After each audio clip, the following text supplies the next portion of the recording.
My first pregnancy was at the age of 17, which brought forth my oldest daughter, Alexis. The birth of Lexi did not change the trajectory of my life. By the time I was 19, I was pregnant again and filled with a lot of shame that I was pregnant as a teenager, as a young mom, which led me to the choice of having an abortion.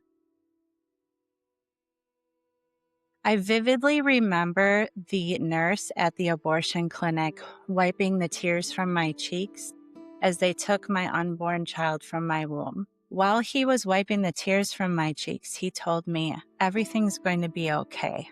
But it wasn't okay, and it wasn't going to be okay for a very long time. I stuffed my abortion trauma for over 10 years, and as I stuffed it, it continued to fester and spread and infect every area in my life. When I was finally ready to lay down my hurt before the Lord, it took me a long time to find biblical help in my area. Eventually, I did find the help that I needed, and the Lord met me there. He took all of my grief and my shame, and He turned it into His grace and His love and mercy for me.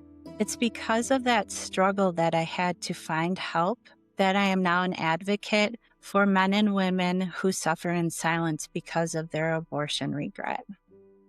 Several years later, I was leading an abortion recovery class at my church, and a friend approached me and asked me if I had heard of SaveOne. I hadn't heard of SaveOne at the time, so I purchased the resources that they had available, and I dove into them. I fell in love with SaveOne immediately because it is a firm foundation in Jesus and it is biblically based on the scriptures. A few years later, I was approached by a friend who shared her abortion testimony with me and how she had found healing in Jesus. She asked me if she could participate and work alongside of me in the ministry of SaveOne. I suggested to her that she participate in the next SaveOne class so that she could see how it was run.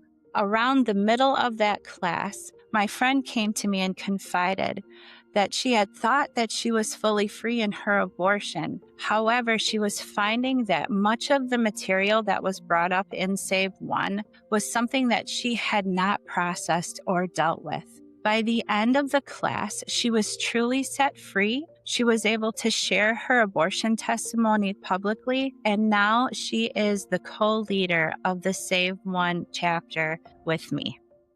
In 2024, I stood in front of my congregation and shared about SaveOne and my testimony of how Jesus had broken me free from the hurt and trauma that my abortion had caused. Closer to the end of my testimony, my friend got up and quickly walked out of the sanctuary.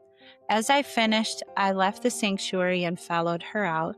When I approached my friend, I saw that she was crying uncontrollably. She fell into my arms and confided in me that she too had had an abortion and she wasn't able to carry the burden any longer. She also told me that just a few weeks earlier, she had almost driven her car off of the road into Lake Michigan. I shared with her about the grace of Jesus and the love that He extends towards us, even if we feel like we don't deserve it.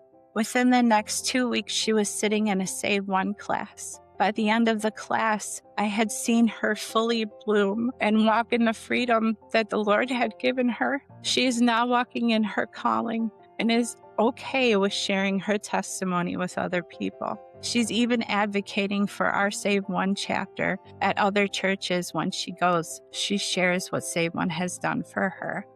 SaveOne has become a resource that I use as a lifeline. I throw it out to other people who are suffering in silence because of their abortion regret.